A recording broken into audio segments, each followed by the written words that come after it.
Ladies and gentlemen, thieves and crooks, hoodlums of all creeds and nations, it is me, the comic outlaw, Jack Slater, and we're moving on to Fantastic Four issue 28.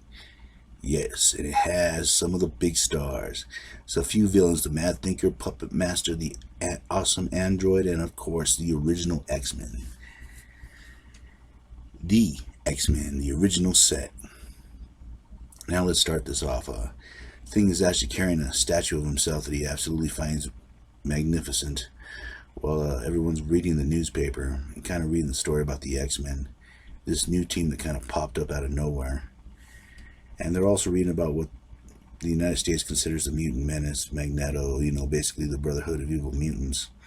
But nobody seems to mention the good team, the X-Men that are out there taking care of these evil mutants that want to destroy or take over society.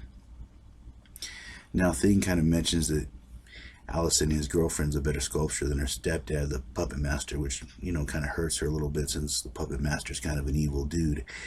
And he's teaming up with the Mad Thinker, who also has the awesome android.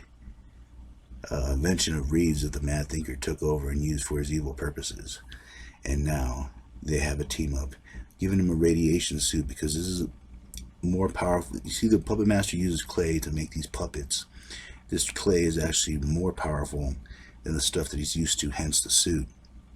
Now, the Mad Thinker describes what Professor X looks like, and they make a puppet of him.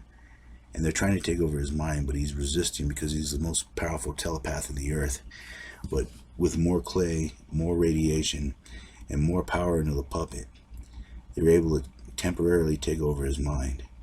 And he calls the X-Men into the room and orders them to destroy the Fantastic Four. Yes. And it's very interesting. They don't have the Blackbird at the time. They have a chopper, which lands on top of the Baxter building. And, the X-Men kind of introduce themselves. They have a little moment where they talk. And Cyclops is getting ready to drop the boom on the Fantastic Four. And they just start letting loose. Now, this is interesting. Cyclops' optic blast actually cancel out Human Torch's flame.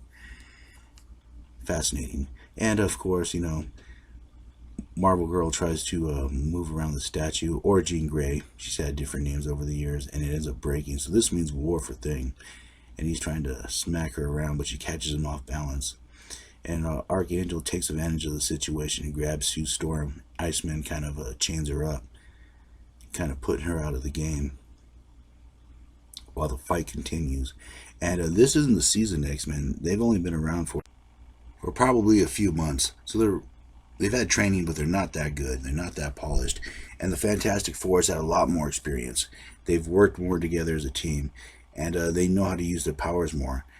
Take Mr. Fantastic. He's able to adapt to the situation, Beast, and able to turn his agility to his advantage, and ends up moving out of the way and launching him into Thing, which really doesn't matter for Thing because, he's basically rock solid.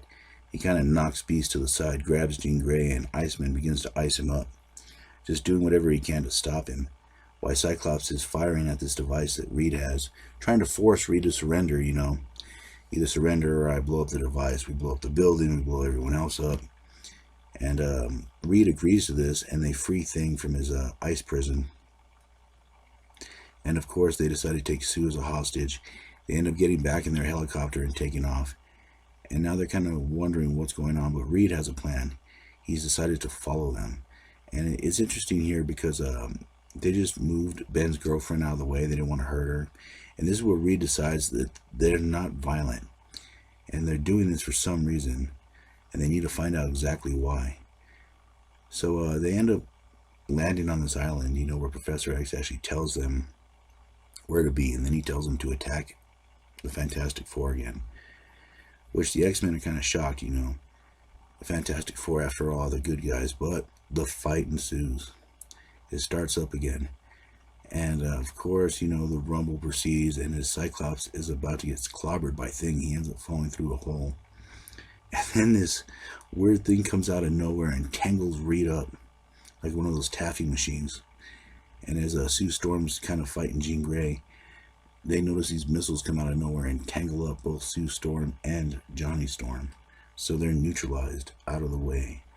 And now the X-Men are wondering what's going on. Have they been betrayed? And yes, they have, for the puppet master, the mad thinker, and the awesome android are there. And he's holding the puppet of Professor X, and he's telling them to reach out and tell them to go to sleep so they can take care of them one by one. But Beast, with his mental capacity, actually resists, jumps at the puppet master and smashes the puppet, freeing Professor Xavier. And his thing is sliding down this hole. He kind of gets a grip, pulls himself out, and breaks Reed out of the taffy machine, allowing Reed to get free. And they kind of free the other members of the Fantastic Four. They're wrapped up so they can't really use their powers. And his thing frees him. Torch flies out and sees the X-Men in a battle royale against the awesome android, the Mad Thinker, and the Puppet Master.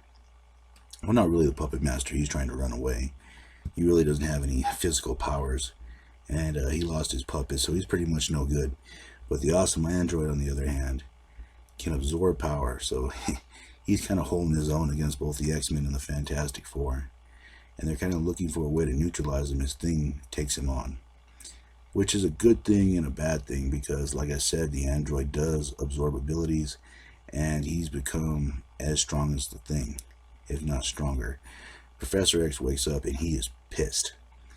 He is pissed and he wants vengeance. In his own words, he reaches out and finds the thing is fighting this android, and uses his own mental powers in combination with thing's blows to knock it out, to take care of it, while the X-Men chase after the Mad Thinker and the Puppet Master in their hidden base. Of course, the Mad Thinker had a contingency for this, just in case his plan didn't work, as the Mad Thinker always plans ahead. And they ready a jet, taking off, and the X-Men get into their helicopter and fly after them, pursuing these two villains, as the Fantastic Four gather up the awesome android and put him in stasis. And they wonder if they'll ever see the X-Men again, if they'll ever work with them. And of course, maybe they will, but that's another story, and I'll catch you on the flip side.